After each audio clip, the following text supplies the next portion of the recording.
Hey Connor, what are you up to? Yo, I'm just getting ready for the next episode. Okay, what will it be on? It's going to be on unconventional interview styles. Interesting. How about answering a few simple questions yourself? Yeah, sounds good to me. And I'm free right now if you're down. All right, let's do it. Okay, do you have any tattoos?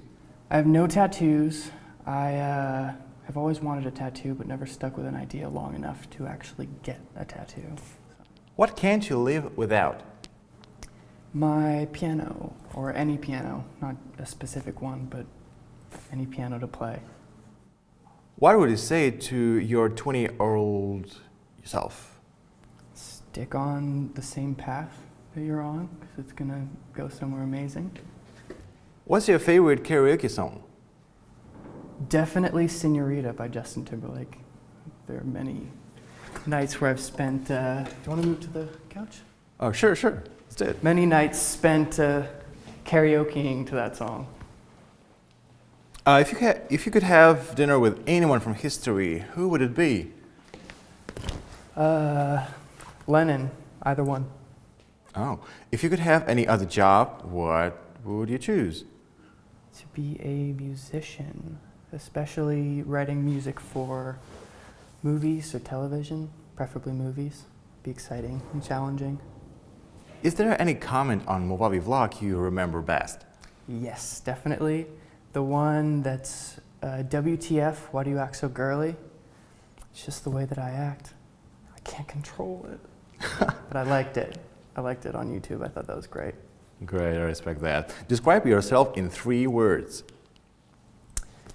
Calm, compassionate, and I guess anxious also. I'm gonna grab my water real quick. Do you want your coffee? Coffee? Sure, why not? What's your favorite movie you can watch forever? Nacho Libre. Over and over and over again. Ah. Over and over and over See. again. What's your favorite book? East of Eden by John Steinbeck. It's a stereotypical favorite book for a lot of people, but I don't know. I just love the storyline. I love that it goes through multiple generations. It's just really well told and beautiful. Just like the scenery. Wow, you serious? Yeah, that's what I get to look out of the window every single day. Like every day at work? Every single day at work. Especially that forest over there. It looks You're lucky. absolutely magical. Who from popular YouTubers would you like to collaborate with? Ollie from Philosophy Tube or Joe Rogan. I'm not interesting enough to be interviewed by him, but it would be nice to be in on an interview with somebody else. With him, that'd be great. Hey, tell us your most awful joke. My life. Come on. Okay. What's your totem animal? My totem animal, my spirit animal is a wolf, because my name means friend of the wolves. That's one of the descriptions of it. Uh-huh. Hey, Yo. Connor. How are ya? I'm fine. How are you? I'm doing great. Great. So, what did you want to be when you grew up? I always wanted to be a musician. Always wanted to play and tour around the world. And then I did that and realized I don't want to tour around the world anymore. It's not what I wanted. But yeah, musician. Awesome. Thank you. Absolutely. Thanks for asking that. Who was that? Hmm? Who was that? Oh, that was Daria. Sorry, did I not introduce her? I'm terrible. What's your first memory? First memory is playing piano when I was a child. I was definitely playing piano as a child, doing piano lessons specifically with my brother and my sister. Uh-huh. Can you tell us a tongue twister? How much wood could a woodchuck chuck if a woodchuck could chuck wood? Tell us a cool fact we didn't know about you. That before I was doing the Movavi vlog, I had never used a camera before. ever. Oh, really? Besides my phone. And like you're hosting a channel on making videos right now? Mm-hmm. Did you learn a lot? I've learned a ton, definitely a ton, especially from the episode on camera settings. I knew nothing before that. Wow. What's your favorite, what's your signature dance move? My favorite and my signature dance move, just anytime I hear music that I like, I kind of just look around the room. I'm not much of a dancer. I sing because I can't dance.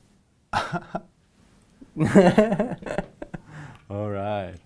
Heck yeah. Well, it was great having this interview with you guys. I got to start getting ready for the next episode. Oh, all right, sure. Okay, thank you for your time. Absolutely. Oh, Can't you wait to have see a how it great turns out. shooting. I will. We'll See you later. soon. Welcome back, everyone. I'm Connor, your host, and you're watching the Movavi vlog, your go-to channel for creating cool videos. These days, it's hard to browse through YouTube without stumbling onto a bunch of clips from talk shows. Got The Ellen Show, The Late Show with Stephen Colbert, The Graham Norton Show, and tons of others. The proof of the matter is that they get lots of views. It's pretty hard to tell who brought this much popularity to the talk show genre. About, let's say, 8 years ago, somebody started posting Johnny Carson's content from his show on YouTube. But were clips of his show the very first on YouTube?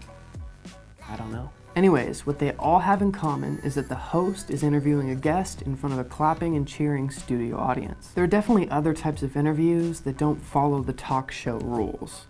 For example, you have podcast interviews like the Joe Rogan Experience that really capitalize on the emotions and the natural rawness of the interview. The interview style I'll be talking about today is the Vogue channel's 73 Questions playlist. It's a little bit unusual, but it's definitely charming, so let's check it out. Dan, how do you feel about ping pong? I feel like I'm going to beat you. If you could be the best in the world at any sport, what would it be? Boxing, flyweight, Do you prefer American football or non-American football? American football. Play any musical instruments? No. Prove it. Okay.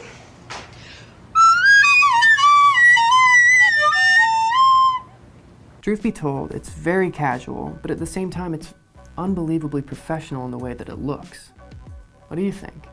Let us know in the comments. Let's take a closer look at what makes these interviews look so outstanding. Each episode has a celebrity that's invited to the show.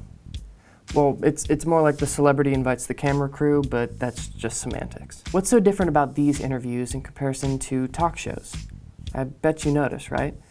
It's that the interviewer isn't in the frame. It's actually shot in first person. But why do they do that? I guess it's done to create a sense of presence for the viewer, maybe as if you're talking face to face with the celebrity, as if you're asking the questions. To enhance this effect, it's done without any splices. It kind of makes it feel a little bit more realistic as it goes all the way through, as if you were there in everyday life. Secondly, the camera isn't static. The camera person follows the celebrity either using their hands or with a stabilizer. And sometimes there's some camera shakes which keep it lively and doesn't let the viewer get bored. Besides, the interviewer doesn't just ask questions. Sometimes they'll engage in ordinary dialogue with the guest or give some simple advice, pass objects, and sometimes even answer questions. It's quite common that people other than the interviewer will ask questions as well. Third, you have the location. Now in Vogue-like interviews, the location is usually pretty interesting, but with talk shows, it's kind of boring in a studio. In Vogue-like interviews, the celebrity has some sort of relation to the location of the interview. It can be a bar or a horse race track, but a lot of times it's the home of the celebrity, which kind of helps you immerse into their world and feel like you're a little bit closer to them. They take you from room to room, inside their home or the location that they've chosen, and kind of show you around. Maybe they'll even go outside. Moreover, the interviews are really short. They're about 5 to 10 minutes, whereas with talk shows, they last 30 minutes to 60. And probably the very last thing that we should talk about is something you noticed in the title, 73 questions. It seems like a ton, but they actually do that. It doesn't seem possible, but they do. Each question is asked one after another, and it leads to a really lively and engaging dialogue. All right, we won't deny the fact that they do look pretty fake. Just look at it yourself. Each frame looks straight out of a magazine. But that's not really surprising, seeing as Vogue is also a magazine, so You don't have to rehearse that much to do something like this, so why don't we take a look at what we did? There were just 3 of us, a guest, an interviewer, and a cameraman. You can definitely combine the role of the cameraman with the role of the interviewer. On one hand, it's a lot more convenient, but on the other hand, shooting and having a meaningful conversation at the same time isn't that easy. Roman was asking the questions and was always a little bit behind the camera to make sure he wouldn't get into the frame. At times, he had to place his hands under the camera in order to pass something or reach out for something. We predetermined locations, approximate route, and points of interest along that route. We want everything to be beautiful. It will also be important to track all the mirrors along the route in order to not suddenly show your entire crew. As for these questions, I heard them for the first time ever. The idea was to make what was going on look natural, and apparently we had to get the very first shot, since any reshot scenes might not look as exciting and vibrant. So don't freak out if there are some minor hitches. Those hitches can make it look a lot more natural. Looks like we gave away all the secrets, so if you're planning on uploading an interview to YouTube, why not give this format a try? Pretty lively, pretty dynamic. But if you're looking for something more traditional, check this video out. By the way, don't forget to subscribe to the channel and like the video. That's all we got for you today. We hope you had a good time. We'll see you next week.